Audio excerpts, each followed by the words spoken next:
Good morning, everyone. The topic for today is osteomyelitis of jaws.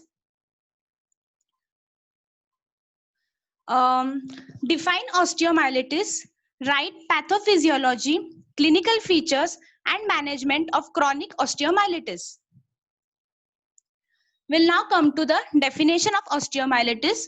Osteomyelitis is an extensive inflammation of a bone. It involves the cancellous portion, bone marrow, cortex, and periosteum. So, in short, osteomyelitis is highly defined as inflammation of bone and bone marrow.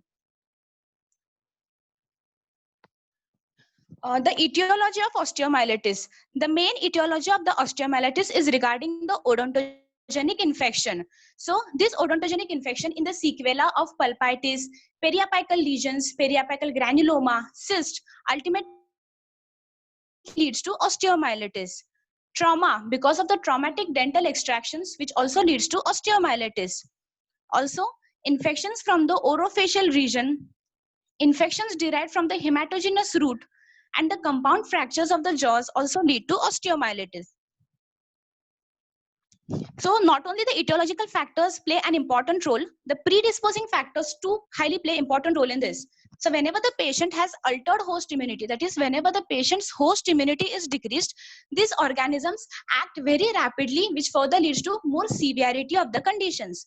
So various factors which alter the immunity, which includes leukemia, severe anemia, malnutrition, AIDS, and etc., which decreases the immunity of the patient.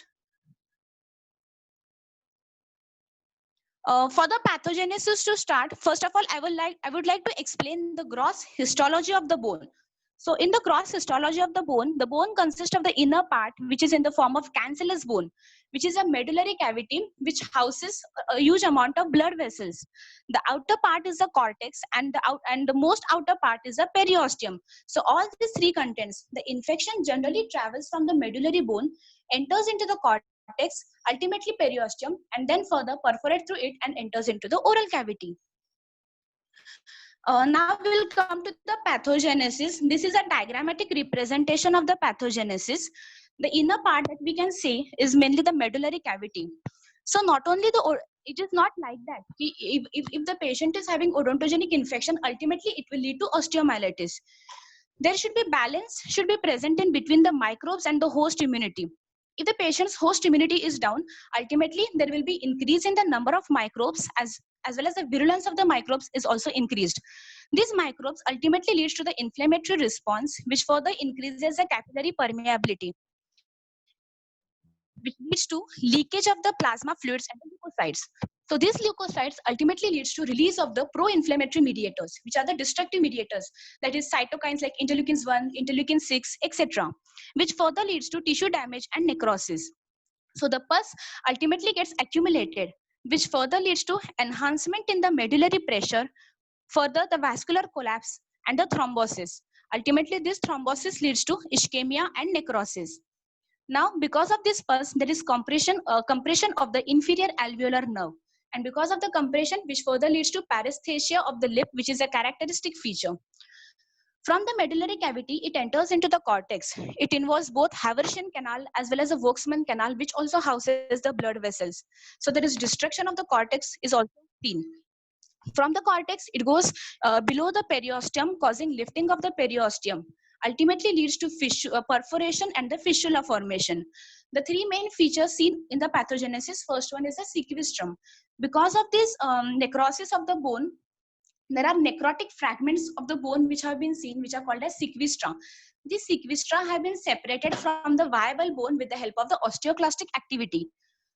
This sequestra, which is mainly enclosed by the bone, there are some viable osteoblasts which are also present, which surrounds this involucrum, which surrounds this sequestrum is called as involucrum. Also, there is cloacae, which is present, which surrounds the involucrum. Osteomyelitis, all the symptoms are generally similar to that of the acute type, but they are in the milder form. In the chronic osteomyelitis, we have the milder pain. The pain and swelling is also present, but it is in the milder form as compared to that of the acute. There are two characteristic features which have been seen in chronic form. One is the fistula and second one is the sequestrum. Also, there is paresthesia of the lip due to involvement of the inferior alveolar nerve. Ultimately leads to loosening of the teeth. Now we'll come to investigations. Culture and sensitivity tests are highly important because we want to know which specific pathogen which is causing this so that we can start with the antibiotic treatment. Then we can go for staining, microscopy, biopsy, blood investigations, bone marrow aspiration, as well as the imaging. Various imaging techniques have been also there, in which important one is the CT scan. CT scan, IOPA, occlusal, and the nowadays we can go for the 3D reconstruction of the CT scan as well as the PET scanning is also important. That is positron emission tomography. Then now we'll come to the treatment of the osteomyelitis. First of all, we have to write what are the goals of management. What is the principle behind this management that we should go for? The first most important thing is elimination of the causative agent, debridement and removal of the dead bone, that is a necrotic bone. We have to start with the antibiotic therapy depending upon the culture and sensitivity testing. Then we have to give analgesics, and drainage of the pus is one of the important thing. The management first includes two types. One is a conservative management and second one is a surgical management. Whenever the conservative management fails, we go for the surgical management. Now here we are seeing about the chronic osteomyelitis. So the main treatment protocol which goes with the surgical type of the management. So in conservative, we can go for bed rest, rehydration, pain control, as well as the antimicrobial therapy. After giving antibiotics, we generally wait for 24 to 24 hours. So whenever if the pain subsides or if the symptoms are seen to be decreased, then we can continue with the antibiotic regimen. Otherwise, we have to go for the surgical type of the treatment. The antibiotic regimen, the important which have been given antibiotics are aqueous penicillin plus metronidazole as well as penicillin V, or we can go for ampicillin or amoxicillin. The surgical therapy which plays highly important role in case of the osteomyelitis, in case of the chronic type of the osteomyelitis. So in the surgical therapy, there are four main surgical therapies which are mainly seen. That is sequestrectomy, saucerization, decortication, and trephination. So sequestrectomy, the name itself is it is a removal of the sequestrum. For the sequestrectomy, which is the first most important surgical therapy to be carried out, we can go through intraoral approach or we can go through extraoral approach. In intraoral approach, we generally make incision along the alveolar ridge.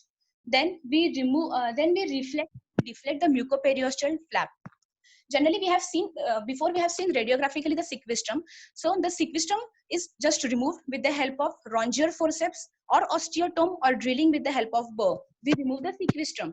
After removal of the sequestrum, we pack the defect with the help of iodoform gauze, and wound should be irrigated daily until complete healing of the granulation tissue occurs. Then the second thing that we can go for, which is a main treatment protocol, which is a saucerization. Only difference is that in saucerization, the whole of the incision is given in such a manner that the whole infected portion is to be exposed. Generally, we can go through sinus tract. In this, we remove the infected periosteum, cortex, as well as a necrotic bone. The involved teeth is also removed, and then the suturing is done, and the packing is removed. Generally, we pack the cavity. The packing is removed after 3 to 7 days, and it is replaced several times until the exposed raw surface of the bone gets epithelialized. The third treatment protocol is decortication. The name itself says that is removal of the cortex, the removal of the infected cortex, which is called as decortication. Here also we reflect the full mucoperiosteal flap. The involved teeth is removed and the infected portion of the cortex is ultimately removed. Then we can go for resection. In the resection, generally most of the patients get cured with the help of antibiotic therapy, or we can combine with the sequestrectomy or saucerization. Most of the patient gets cured. But then also if recurrences are seen, then we can go for resection procedure. In resection, generally before starting with the resection, we have to give antibiotic therapy to the patient 24 hours before the operation. Intermaxillary fixation can be also done prior to the operation in order to maintain the occlusion. The resection can be either done partial resection or it can be in the form of total resection. Partial, in which we preserve the condylar as well as the coronoid process. And in total, there is total disarticulation which is seen to complete the whole we remove the coronoid process as well as the condylar process. This is also one of the important treatment protocol that we should know up in the osteomyelitis is the hyperbaric oxygen therapy. It involves intermittent, usually daily inhalation of 100% humidified oxygen under pressure greater than 1 absolute atmospheric pressure.